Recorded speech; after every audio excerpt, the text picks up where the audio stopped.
प्रिय दर्शक बंधु जय जगन्नाथ आपण माने शुणुचंती विशेष भाव में संत आत्माराम देव को संपर्क रे। आत्माराम देव विशेष भाव में गुरु प्राप्ति हेले कहाँ को पाइले राजश्री ब्रह्मश्री विश्वामित्र को तांको प्राप्ति हेला परे आपण जानिचंती जेभली भाव में गौतम से दिन निरंजना नदी कूल प्रशस्त वृक्ष मूल तपस्या कर सिद्धि लाभ कले आसिले जनपद को जनता जनार्दन सेवा करने यही संपर्क में किसी शुणा चाहती कि आसतु तांकर सिद्धि संपर्क में जनपद को आसिले कौन मंगल कले कौ कार्य से निज को आप्यायित कले व्ययित कले समय को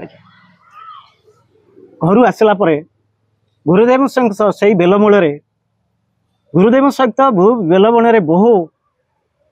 कथबार्ता आलाप उपदेश गुरुदेव का आदेश को पालन करी शरणाश्र आश्रित हो साधना सिद्धि नियोजित हेले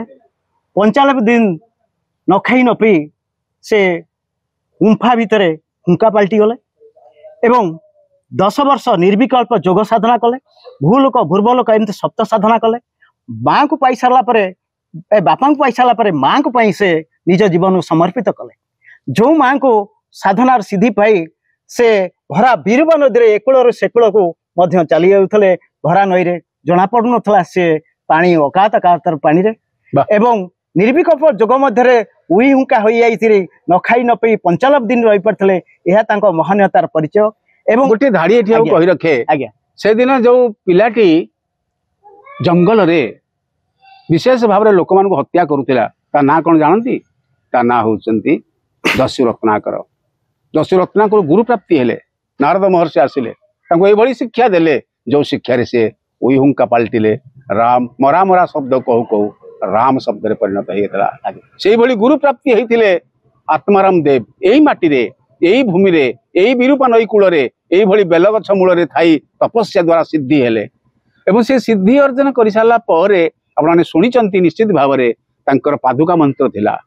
एवं नदी को अतिक्रम कर पारिबार शक्ति थिला किंतु जहाँ साधारण मनीष करे से साधारण मनीष पर जीवन जीउथिले भात खाऊले डाली खाऊले तरकारी खाऊले एवं दुख सुख भितर थिले आ पितृभक्त थिले पिता ही परमतप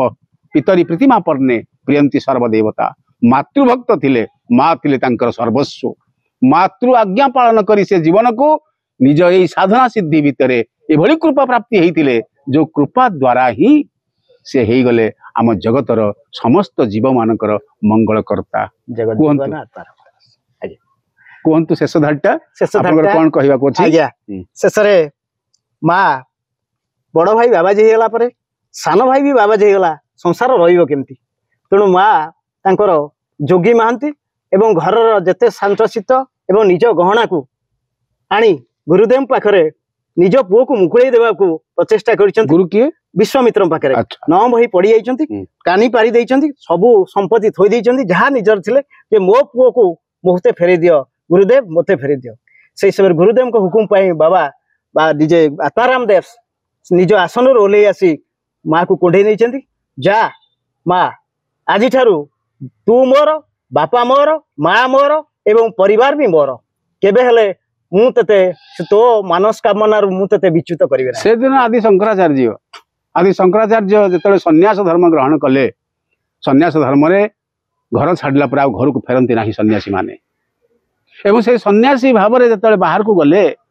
शुणिले गला बेले कहले माँ को माँ तुम्हें जिते बड़े इच्छा करियो मु आसीबी एक कथा मध्य सुखदेव जी महाराज तांको माँ को कहिथिले